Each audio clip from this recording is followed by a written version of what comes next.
Thank you for that. Thank you. I forgot to unmute myself. Okay, so let me start again.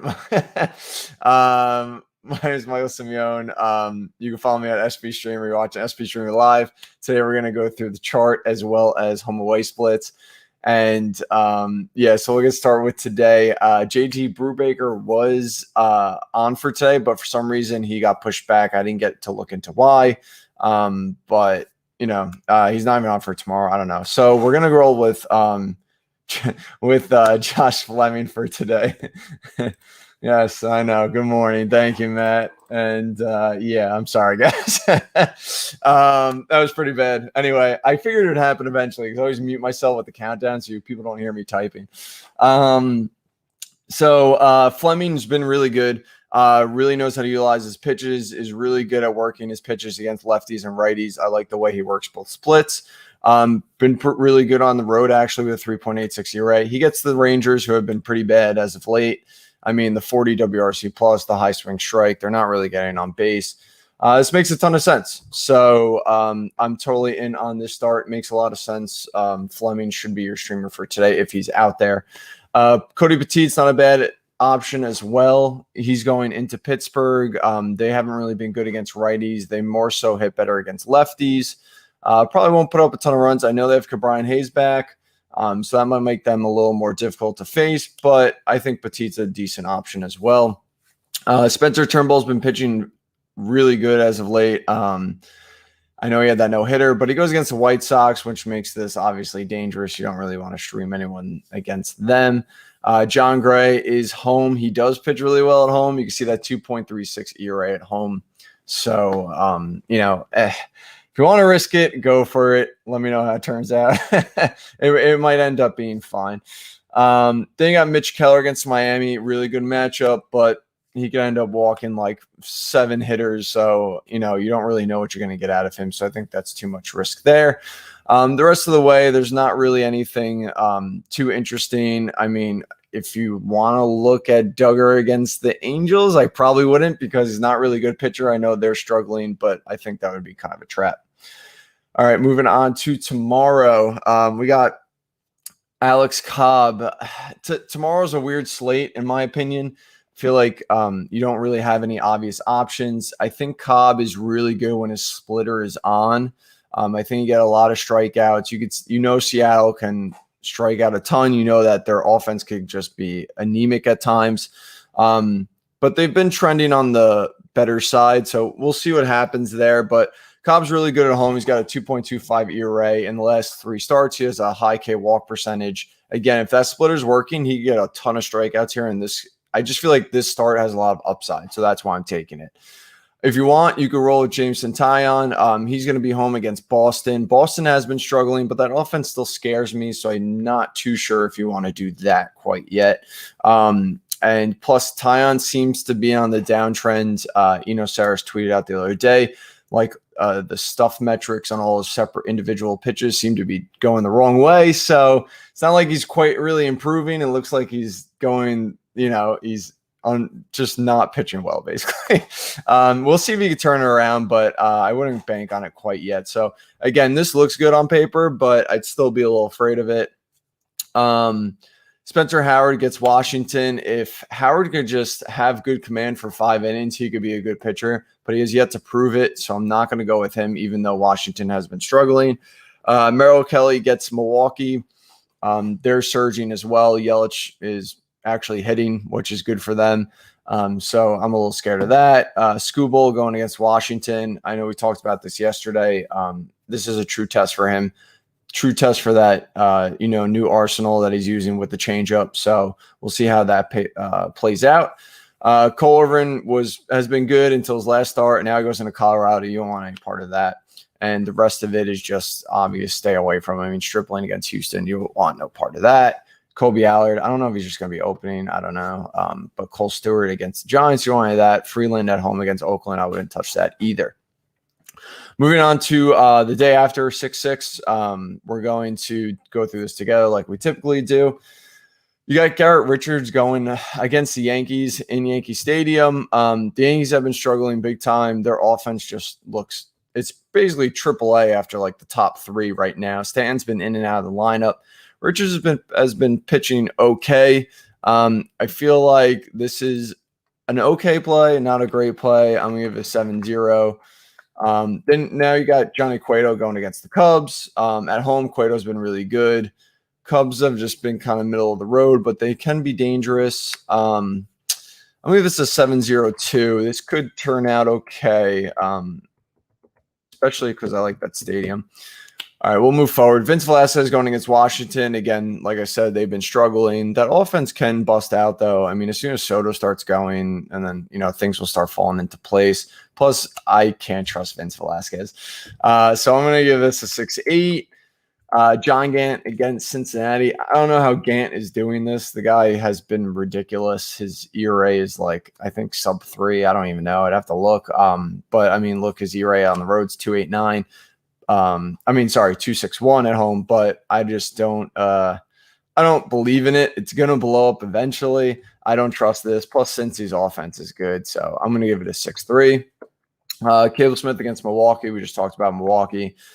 Smith looked good in the pen, looked okay his last start. I still want to see more before I trust it, so I'm gonna give this a 6-4. So I'm gonna move him above Gant. Then we got Brady Singer going against Minnesota. Singer's been struggling. He had a really good matchup last week. Didn't work out well. I don't know what's going on with him. I actually have to look into him, but the Twins offense is really good when it clicks. I still think they're one of the better offenses in the league. So I'm going to give this a 6-0 because I just can't trust Singer yet.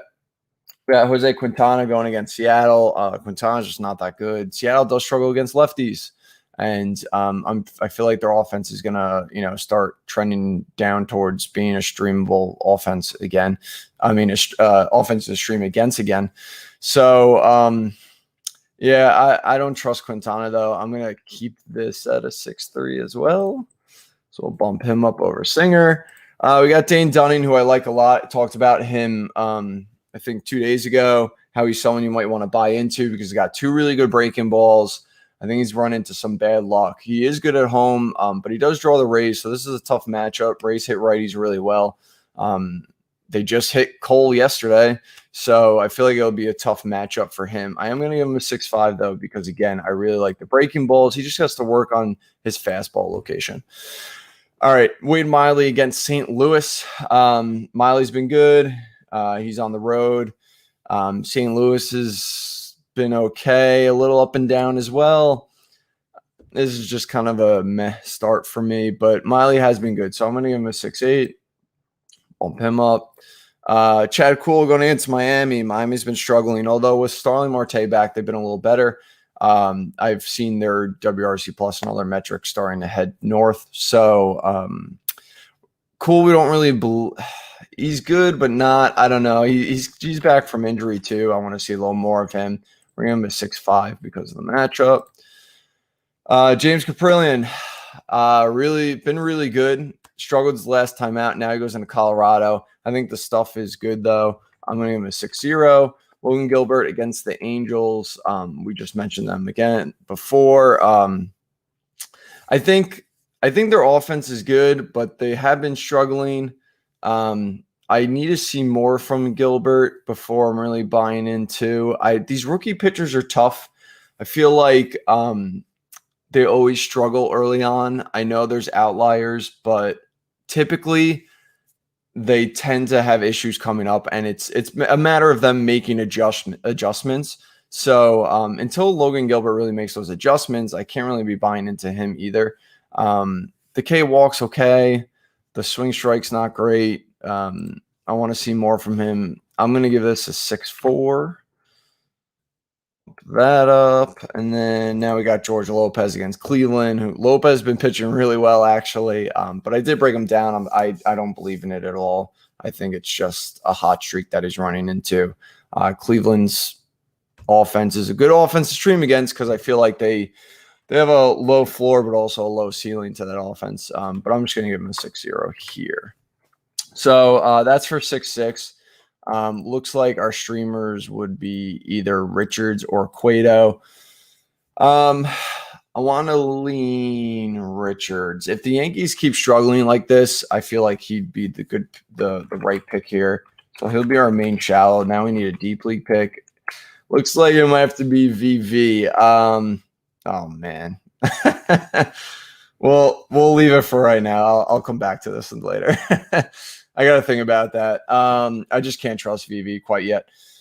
All right. So again, just to reiterate, for today we got Fleming. Tomorrow we got Cobb, and then the next day looks like it's going to be Richards, and then either VV. I might move up. Maybe Dunning. I don't know. We'll see. All right, so I wanted to move on to some home away splits because obviously that is a little bit important. I don't find it as important. Surprisingly enough, when I looked into it from my past stats, I didn't think it really held too much. I guess. Oh man, I can't talk today. It really doesn't matter as much as you would think. So, I mean, besides the obvious, I mean, Toronto at home this year, when they were in Dundee and now Buffalo, they're both hitter parks. So that matters. Obviously, Colorado matters. So, it is definitely important, but I don't think as important as maybe some people think. So, again, I just go to Fangraphs. I go to Team Stats. You could just go to this little splits thing here. They have home, away. They have everything, left, right, all kinds of stuff. So if you've never been here, this is a really good tool to just see things. Obviously, I like to go to advanced stats over standard. So right now we're looking at offenses at home.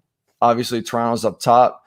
What's going to be interesting here, and I've mentioned it before, is if actually you scroll down, you look at Colorado, they only have an 89 WRC plus at home. Now, the thing about that is obviously the first few months are colder, so the ball's not going to pop as much. And now we're going to start getting that warmer weather. So I feel like this will rise, but that offense has been so bad. And I wonder if it's plausible to think, can I stream pitchers in Colorado? I mean, it's kind of worked. I mean, the Rockies pitchers themselves have pitched better at home.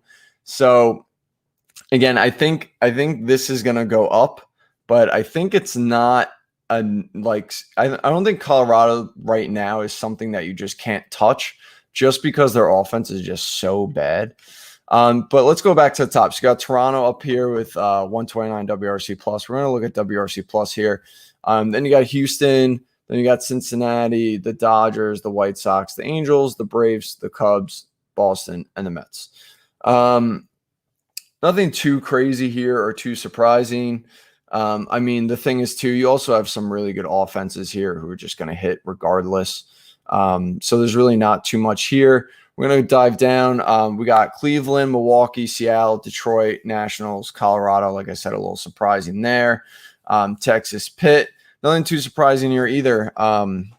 Cleveland is not – these just aren't good offenses. I'm actually a little surprised Detroit's not better at home. Usually that ballpark is pretty decent for hitters. So that's the only real surprise here. So again, I mean, nothing really here that you see. I wouldn't really be streaming against any of these offenses anyway. Maybe the Mets, but that's just because they're injury riddled. But now they're smoking hot, so I wouldn't touch them anyway. Let's look at away now. Let's see who struggles there. All right, away. We got at the top Twins, good offense, Oakland, Rays, White Sox, Giants. This isn't surprising, the Giants, because they have a hitter's ballpark. They probably hit a lot better away. They have a pitcher's ballpark, probably hit a lot better on the road. Then you got Houston, Dodgers, Boston, Nationals, Toronto. Again, all really good offenses, nothing too surprising there. Colorado, we all know this. They're very bad on the road, 57 WRC plus, the low WOBA, the low ISO. Their offense is pretty bad. Pittsburgh, obvious. Royals, they're really hot and cold. I don't know if I really trust this. I mean, if you think Royals on the road, let me stream against them. I wouldn't trust it. They're just a really hot and cold offense. And right now they're rolling through right now. So I wouldn't touch them. Miami, the Mets, again, they've been hot though. They're starting to get some players back. Detroit, Arizona, Angels. So nothing really too surprising here. What I do want to do is I want to go to Savant, and over here you can go to leaderboards, and as you go down, you go to Statcast Park Factors. So this is where StatCast has their park factors. You could look at this, see what's like the most hitter friendly, all those kinds of things. So obviously streaming, you want to just kind of worry about the Rockies, the Reds, the Braves, the Phillies, Red Sox, Angels. So like these home ballparks, Oriole, Camden Yards is pretty good for hitting. So again, I'd be wary of these. And then at the bottom here, you got the Giants, Athletics. The Giants are obvious. We all know that. The Mariners, the Rays, Padres, Cardinals. So these are good pitchers' ballparks. Citi Field's pretty good. So if you want to stream and look at some home away splits, this will definitely help. Where there's not going to be as much offense in the game. So so that about does it. Hopefully you learned a little something, or if you didn't know how to find that on Savant, there you go. Again, just to reiterate, we got Fleming today, Cobb tomorrow, Richards the day after. You'll see it in the article for today as usual. Thank you all for watching. Thank you all for letting me know I was muted. And if you enjoyed, just make sure to subscribe to our Twitch, our YouTube. Means a ton. The more you chat in here too, the better. I would enjoy it if people interacted more. Tomorrow we have a fun show, bringing on John from LNB Averages. We're going to talk a little betting, actually, how he does it, what he does, his podcast. Then we're also going to talk about streamers, of course, because we have to. And so thanks again for watching. I appreciate it. Follow us on Twitter at SPStreamer. Check out our website, spstreamer.com. And I hope you all have a great day, a great weekend. And if you can't join Saturday, I'll see you all Monday. And hopefully you'll have a good rest of your day.